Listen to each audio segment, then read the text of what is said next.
What's up, guys? Welcome back to the channel. It's time to review the new Legion Go S from Lenovo. Now, right from the beginning, I want to let you know that this review will be a little different from my usual process. My excitement for this device evaporated pretty quickly the longer I spent with it and the more I worked on the review. So rather than drag you through just an entire in-depth review of this thing like I might normally do, I'm just going to kind of go through things a little quicker if I can and more hit on the things that I like about the device because they definitely got some things right and what the main real issues are with this device and why I can't really recommend it currently as it is. So with that said, let's dive into the Legion Go S a little bit and talk about what they got right and wrong on this one.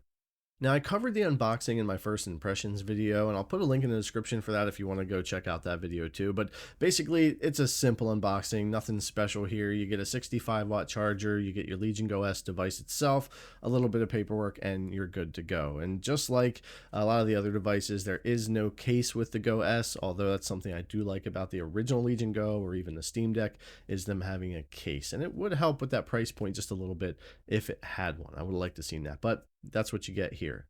So let's hit on the specs a little bit, what we're dealing with here. The Legion Go S model I have is the white Windows version currently. The purple SteamOS version releases in May, and I actually think from what I'm seeing here, that device is going to have a bit of potential. I'm kind of looking forward to that one still, but we have the new custom AMD Z2 Go APU for this device. It's basically a 6800U with less cores, kind of simply speaking, and sporting the same 680M GPU with a 4-core 8-thread CPU to go along with it. So it's kind of cut down.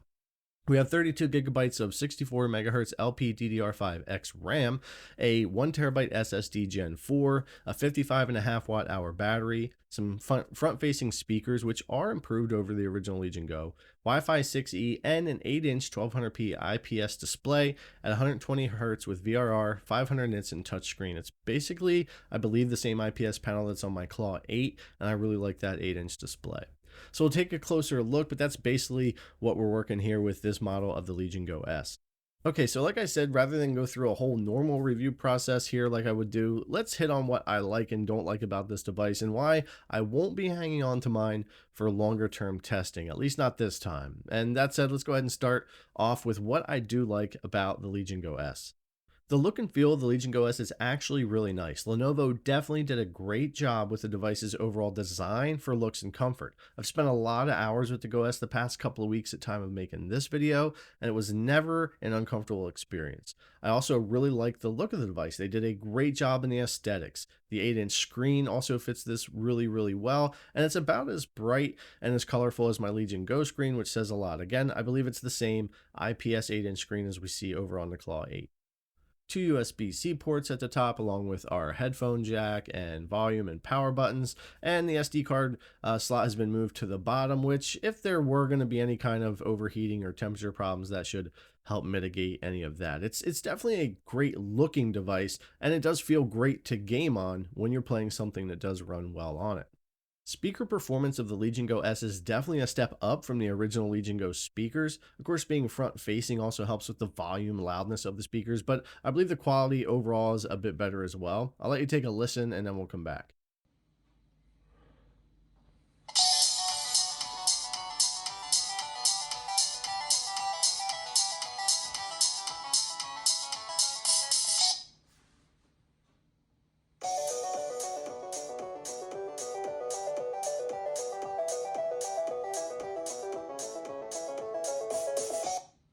So there you have it, and they're not as good as my Ally X or Claw 8 speakers, but they're definitely improved over the original Legion Go. We talked about the screen sum and the device design and look. Now, it may not be an OLED, but it's a great looking IPS panel that I think is a showcase feature of the Go S. Probably one of the features that also has me more excited to check out the more budget friendly SteamOS version later on in the year. I love the screen on my Claw 8, and like I've said before, I believe it's the same thing. It's 1200p, 1610, 120 Hz, VRR, up to 500 nits, and 800p gaming also looks pretty darn good on the 1200p screen versus something like 1600p.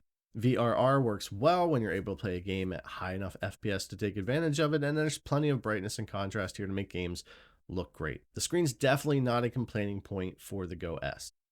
I know Legion Space still has its issues and needs work, but from where it was at launch of the original Legion Go, it has improved a lot. Typically, we have easier updates, button mapping, custom fans, custom TDP, and all the other kind of features and stuff that we would want. It might not have as much or be as clean as, say, Armory Crate SE, in my opinion, but it's definitely getting closer, and it is better than MSI's Center M. Okay, so that's the main stuff that I feel like they have gotten right and what the Go S has going for it. The overall feel and looks great. The screen size of 8 inches is a real sweet spot, and there's some good thought in the comfort and design. Besides my gripes about buttons and triggers, which we'll get into, the outside of this Go S model is not the real problem here. It's what we have inside to deal with. So let's move on and talk about the not so great things that the Go S model has going for it. All right, so while I love the look and feel of this device, I just personally don't care for the feel of the triggers and shoulder buttons. It's just a personal preference, but they don't feel great. The triggers don't seem to have as much travel as the other handhelds. It's just something odd about them. And the shoulder buttons are kind of hard to describe as well, but they're kind of a bit clicky, but in that inexpensive kind of feeling way, they just don't feel great in my opinion. So I have not been thrilled with the triggers or shoulder buttons. I did get more used to them after using the device for a couple of weeks. It's definitely not any kind of a deal breaker, but it is just something I wanted to personally mention. The joysticks are fine tension wise, but they don't have a lot of grip around them. They do feel somewhat slippery, but I won't say I really had any problems with my fingers slipping off or that being a deal breaker or anything either. It's just for the price of this thing, I would have liked to had a little bit better quality, in my opinion, of the feel of the triggers, the shoulder buttons, and maybe some of the texture or gripping on the joysticks. It's small gripes, but something I wanted to mention. Now, for a lot of you guys, fan noise can be a pretty big deal, so I do tend to talk about that, and with this device, it makes the Legion Go look pretty quiet. To be fair, if you're using the 25-watt performance mode with Smart Fan, which I think most people probably would be with this device, the fan's really not bad at all, and there's no real complaints for me on that. It's when it has to kick up past that that you're really going to hear the thing kick in. If you go up to its 33-watt handheld mode or 30 watts, or even plugged in at 40 watts, you are going to hear that fan like crazy. And when it gets pretty loud, I'll let you take a listen to it here. It's hard to pick up for a video on YouTube, but I'll do my best.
All in all, for me, like I said, it wouldn't be a deal breaker because I think most people would be playing at that 25-watt performance mode or under. The device doesn't scale that great going higher than 25 watts or 30 watts anyways, but again, fan noise is a big deal for a lot of you, and I wanted to mention it here.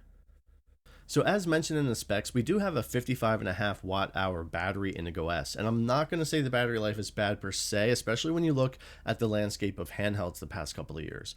But this budget entry-level Z2 Go chip is based off the older 6800U type architecture, and it's just not as efficient as something like a Z1 Extreme or newer chips, so it's still going to eat through that battery depending on what you're doing.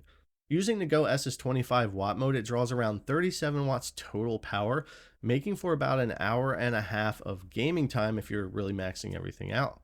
Take the TDP up to its 33 watt max that it can be in handheld, and it will draw about 47 watts total power, meaning you get just over an hour of battery time. Obviously, running easier games and bringing down the TDP will result in more battery life, but also much less performance, as this more efficient or inefficient chip doesn't scale as well as the newer stuff we have now. So this makes it feel like a budget device with a mid-range price and power consumption, and it really just doesn't add up. Now, we all know the issues with using Windows 11 on such small devices. I'm pretty used to Windows, and I really have adapted well to using it on the handhelds, and I'm really just using touchscreen most of the time. But it certainly wasn't built for these devices in mind.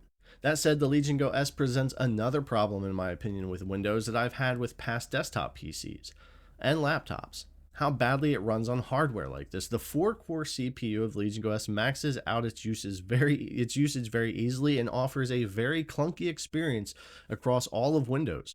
From normal tasks to in-game problems like not being able to bring up your quick access menus, something else I talked about in my first impressions videos, these kinds of issues persist all the time, hindering the experience of the device. This is another reason why I think the $499 SteamOS version of this device in May might be more worth it. SteamOS won't be as heavy to run. It might work better on that more budget or 4-core hardware, and it's probably not going to eat through the battery as quickly. Now, we'll find out when I get mine, but it's just a hunch that when we get away from Windows on this hardware, we might see enough of an improvement when you get to that $499 price range that it's more worth it than something like this that's much more expensive. And in my opinion, just the CPU offers a very clunky experience, and we're really not getting great use out of that 32 gigabytes of RAM. Okay, so up to now, the goods, the bads, it's all valid. But this next part is the game performance, and it's the absolute driving factor to why I can't recommend this device at its current price. Now, I realize this device's APU is entry-level budget and that it's not intended to run the latest AAA games necessarily, but that kind of proves the point more. Yes, it can play easier to run titles without much issue, indie games, older titles, or anything not too heavy to run, especially on the CPU side. But load up something more difficult and its performance next to other devices like a Z1 Extreme just can't come close and is more in line with something like the Steam Deck in a lot of games. Really, the Z2 Go often falls between a Steam Deck and a Z1 Extreme device in most of the games I've checked out. Now, like the Steam Deck, I would have no problems with a more budget-friendly device struggling on hard-to-run AAA games, but it has to match that performance to its price. $730 USD here plus tax made my Legion Go S about $785. That is $200 to $300 more than what a device with this type of performance should really be going for. Yeah, the 32 gigabytes of RAM and 1 terabyte of storage adds to the price, but honestly, we're not tapping into that 32 gigabytes of RAM that much with hardware like this. This is why I'm more interested in what the $499 SteamOS model might bring in May this year. That brings price to performance more in line, and also SteamOS should gain us some performance over Windows and maybe more battery life. Baysite has certainly shown that to be the possibility in many existing devices. And while you could put Baysite on this device and increase performance and potentially battery life, why would you buy it for that reason at this price with so many options out there? You'd be way better off getting a current Z1 Extreme device for less money than a Go S and putting Baysite or soon SteamOS on that. So if you're playing games that are easy to run and don't need AAA performance or oftentimes native resolution, this device would be very compelling as a package all in all if it simply were not so expensive in a time when we can get better performing devices for similar or less money. So to wrap things up, while the Legion Go S has its strengths, particularly with less demanding games, aesthetics, comfort, its performance doesn't justify the higher price tag. The device struggles with AAA titles, falling behind competitors like Z1 Extremes, and even aligning more closely to the Steam Deck. The ROG Ally and Legion Go, just as two examples, are often on sale for $450 to $600, making them a great option for a Windows, Bayside, or soon a SteamOS device, and will offer more performance while being more efficient. So it's not the Legion Go S that's a bad device necessarily, it's the price that's bad for this model Legion Go S. I just can't justify recommending it to anyone over other available and upcoming options. And just like the original Claw last year, I won't be keeping this device for long-term testing. That said, I've seen enough here to be excited about the $499 SteamOS version of this device coming in May. It's very possible that SteamOS on this chip is going to perform much better, help with battery life, and of course, it's going to cost $230 less for the very first licensed SteamOS device to come out this year that isn't a Steam Deck. So we'll have to see in May what happens with that, but for this device, it's just not something that I can really fit into a category where I would recommend it to anyone, at least not at its current price point. Okay, guys, that's pretty much the review or the goods and bads of this thing for this one. Hopefully, it helped you guys out for the ones of you who are shopping around looking at this device or looking for a handheld this year. 2025 is really exciting for handhelds. I'm still really loving the Claw 8. I think we're going to see something announced from ASUS later on this year. We should have the Legion Go 2 coming, which is one of my most anticipated handhelds of the year. And of course, the SteamOS version of the Legion Go S I'll be checking out at launch too. So a lot of great stuff still to happen here in 2025. But as always, guys, I really appreciate you coming to watch, and I'll see you in the next one.